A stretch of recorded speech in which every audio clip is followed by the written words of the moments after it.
Hello, this is Charting Man Dan of TheChartGuys, where we teach the little guy and girl how to utilize charts to manage their own trades and investments. What do I mean by the little guy and girl?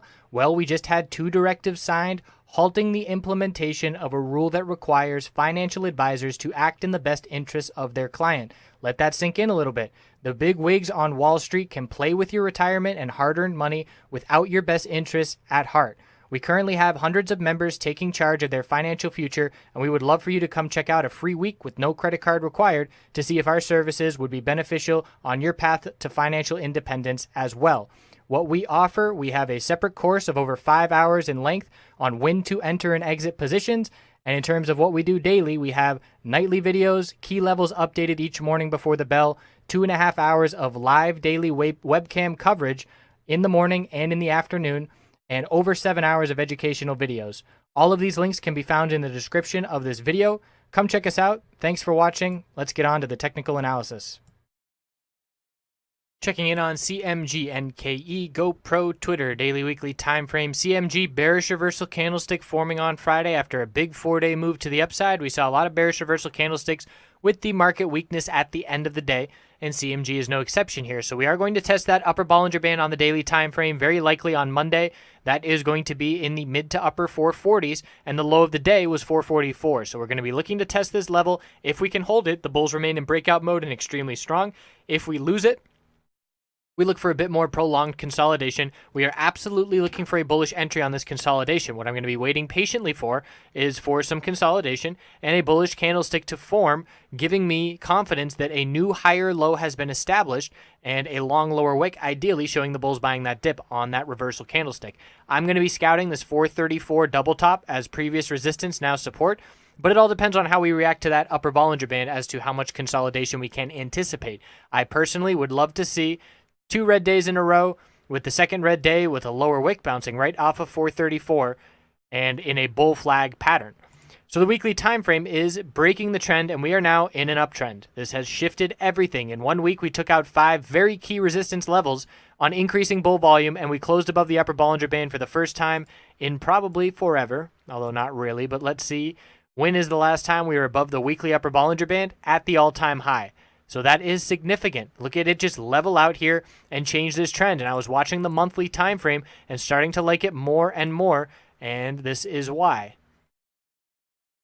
On the verge of a bullish TCG cross, holding the 100-month moving average support, bullish MACD cross coming in and changing the trend. So the bulls are in full control now on the weekly time frame, and I know I have the bear list here. Obviously, we're playing these names in both directions, and I am going to start switching next week CMG onto the bull list, and I'm going to be switching Yelp off of the bull list because Yelp is no longer bullish. So CMG, new resident bull heading into next week, and again looking for an entry on consolidation. In terms of resistance from here, the high of 453.08, and then we're looking at 467 as the next resistance from back in May 2016.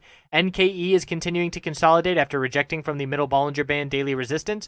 We are holding the 50-day moving average support of 55.69, but the bulls did not buy much of that dip today, which doesn't give us much confidence that this 50-day is a strong support at this point. I'm looking down at 55.54. If we break that level, it indicates a bit more weakness in the short term than the bulls would like to see. Ideally, they want to hold this 50-day on Monday and then get over this middle Bollinger Band, looking at the recent high of 57.10 as resistance. The weekly time frame could not keep that 100-week moving average as support after holding it 4 of the last 6 weeks.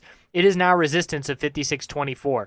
So we're looking down here at a weekly candlestick, and the bulls need to form a higher low compared to the low on the dump from earnings and then get a higher high by breaking 57.10. GoPro inside bar on the daily time frame heading into Monday. 876 would be a bull break if we get over that level, and 858 would be a bear break.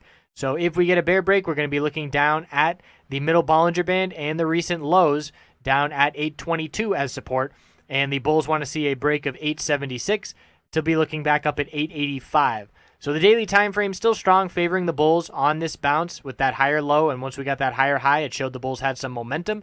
And the weekly time frame is still at exponential resistance. We have rejected from this 8-period exponential resistance over the past 9 weeks at this point. The bulls must get over this level. It is a potential bear flag here on the weekly time frame with just a small bounce attempt after a big move to the downside, but I personally don't think that is going to play out. but we'll have to see how these exponential resistances react this coming week. That 8 period is going to be in the mid 870s this coming week. Twitter is extremely tight. Twitter is on our top watch to start next week, and it is because of how tight it is, with very clear 1470 support and middle Bollinger Band daily resistance. That middle Bollinger Band is going to be just above $15 on Monday. Close above that middle Bollinger Band, we're looking at 1517 and 1537 for some short-term upside. We have not seen a bullish TCG cross of these exponential moving averages since back here at the end of January, so that would be significant, getting over that middle Bollinger Band for some short-term upside. The weekly time frame keeps showing the bulls defending and forming indecision candlesticks. These are bullish reversal candlesticks, but we're not confirming any of them as we continue to reject from exponential resistances. So we're not losing sight that the overall trend is extremely bearish on Twitter, but the daily chart, if we get over this middle Bollinger Band, we could see a fairly easy 5% move to the upside. So that's what we're going to be looking for. VRX was the exact same thing, and we got VRX on a 5% move in one day once this very tight range on VRX got a bull break to the upside. So you can play counter trend. It just is a much shorter move, and personally, I'm locking those gains in that day unless I see big-time bullish volume and action, because I am fighting the trend. And I'll either use less capital, I'll be quicker to exit my trades. There's different mindsets if you are playing against the trend than if you are playing with the trend. And looking for this bull break over that middle Bollinger Band is certainly playing against the trend overall. So I appreciate you watching. I hope you have a great rest of your weekend, and we will check back in on Monday.